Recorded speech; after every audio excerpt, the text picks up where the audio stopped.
Vomir toute la nuit, visiter l'Autriche, casser son vélo et se faire héberger avec un sauna à la clé, c'était le programme sans queue ni tête de l'épisode précédent. Mais après 6 mois et demi de voyage, on est toujours bien loin de l'objectif de cette saison, la Norvège. Alors on met les gaz vers le nord en direction de Prague. Bon épisode.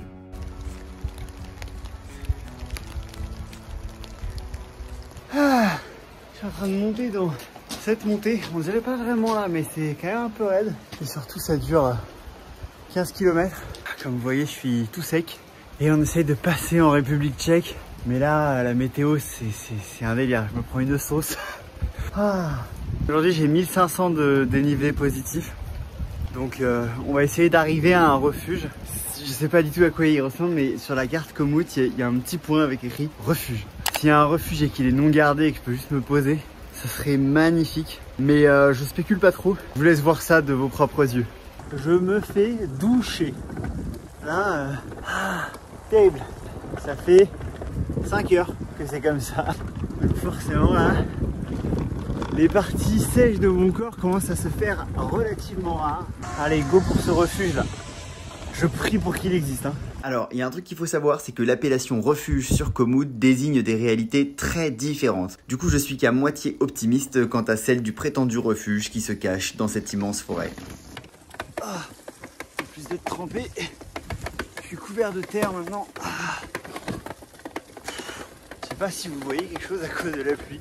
C'est très beau où je suis. De toute façon, le beau temps, c'est pour les pleutres. Je sais pas si vous entendez le bruit du vélo. Ça me gaffe parce que je passe mon temps à le passer à des gens qui m'aident, gratos ou quoi, des gens qui m'hébergent et qui sont un peu des mécanos.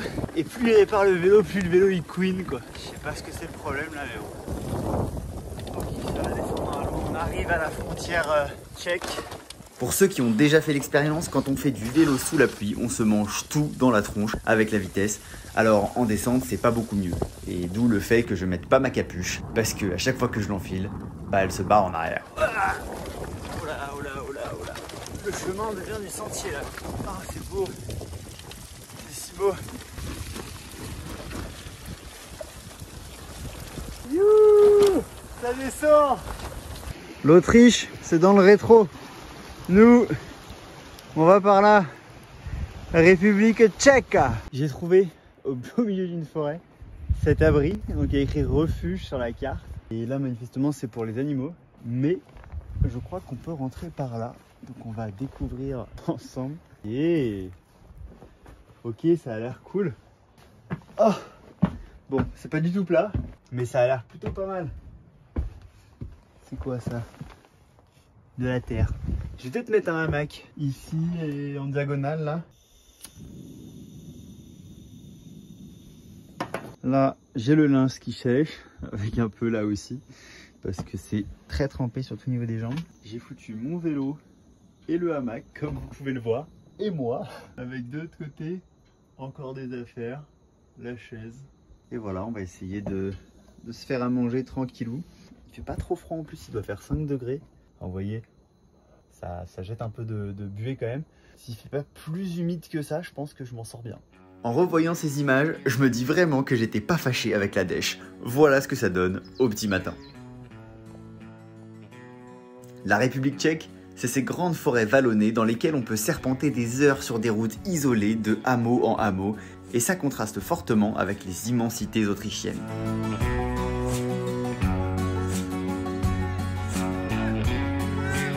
Je suis trop content, j'arrive pas à savoir si c'est un cerf, on est d'accord, c'est des cerfs là. Oh, ils sont si beaux. Incroyable, regardez ça. Magnifique. C'est la première fois de ma vie, je crois, que je vois des cerfs. Je suis trop content.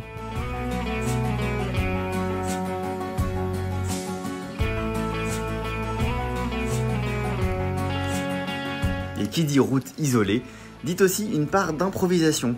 Faut dire que manipuler un vélo de 55 kg sur des sentiers de brigands, c'est une petite mission.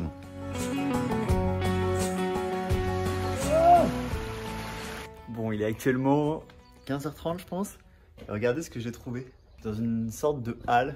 Ça c'est un petit peu mon, mon péché mignon. Trouver des endroits où je peux faire du feu. J'ai demandé à un gars tout à l'heure qui habite juste derrière si ça a été un problème que je me mette là, parce qu'en fait là il y a du bois. Là il y a de quoi faire un feu, il y a une table et je suis couvert, il va un peu pleuvoir cette nuit.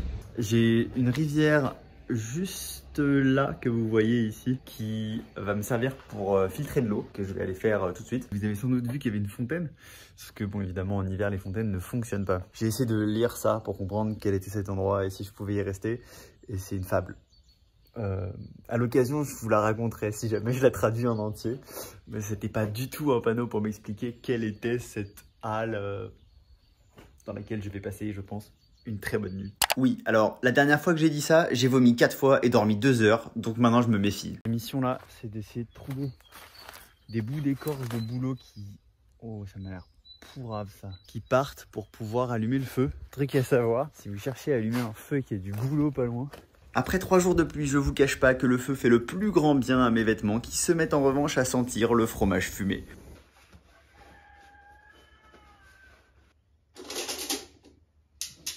Chaque matin, on remballe la tente, le matelas et le sac de couchage.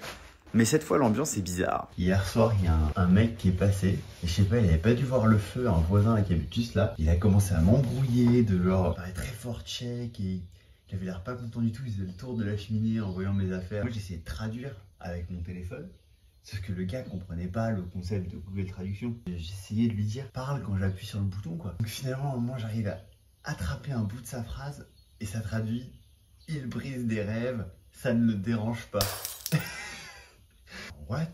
Je lui traduis, j'ai demandé à un voisin là si c'était possible de dormir ici. Il m'a dit oui. Il s'est un peu calmé, il était en mode ah ok. J'entends qu'il dit russe ukrainien comme ça. Et je me dis mais il croit que je viens du front ou parce qu'on n'est pas très loin. On est en Tchéquie, hein, ça va, c'est pas non plus.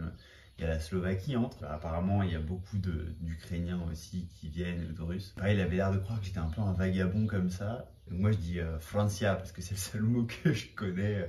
Enfin, c'est même pas un mot tchèque, mais juste je sais que Francia, c'est comme ça que ça se dit dans beaucoup des langues d'Europe. Et là, le mec a compris et je lui dis, bah, je fais le tour de l'Europe à vélo. Là, il s'est un peu calmé. Je lui ai dit, demain matin, je pars, t'inquiète pas. Pas prévu de rester ici 2 semaines, quoi. Google Trad traduit, tu dors un peu et après, tu dégages. Mais il m'a dit ça avec le sourire, donc j'étais un peu en mode, on n'est pas tout, tu me dis de dégager là. C'est vrai que là, il est 7 h tout juste. Le soleil est en train de se lever. Il doit faire 3 ou 4 degrés ce matin. D'où mes mains autour du feu.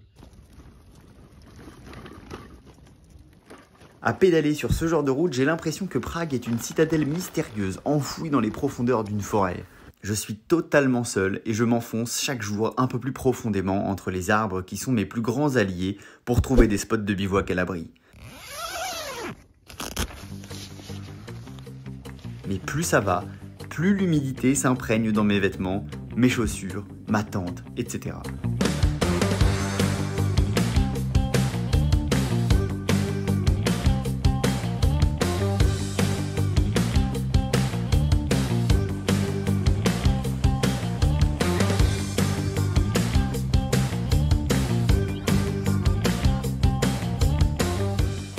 De crasse, c'est terrifiant, mais je suis sous la pluie. Je crois que c'est la météo, elle m'envoie des signaux là, elle me dit lave-toi frère. Et je suis sous un abribus pour le moment, mais j'ai une bête de côte là de 10 km qui s'annonce. Et regardez derrière moi, les 2 chèvres, elles font comme moi, elles se sont mises exactement sous le toit, le promontoire du toit qui est là. Donc on essaye tous de se foutre à l'abri de la pluie. Et malheureusement, j'ai pas l'impression que je puisse y échapper. C'est brouillard absolument partout à 360 degrés. Donc on va aller défoncer cette montée et arriver à Prague. Hein. Let's go!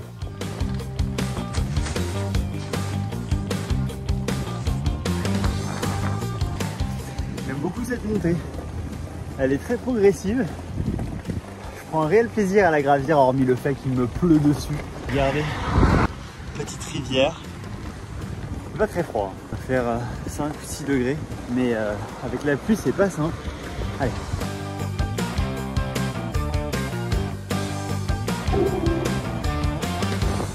Allez, l'arrivée à Prague. Et c'est complètement fou là. Oh mon dieu. Ah oui, c'est vraiment, c'est un château Playmobil la ville.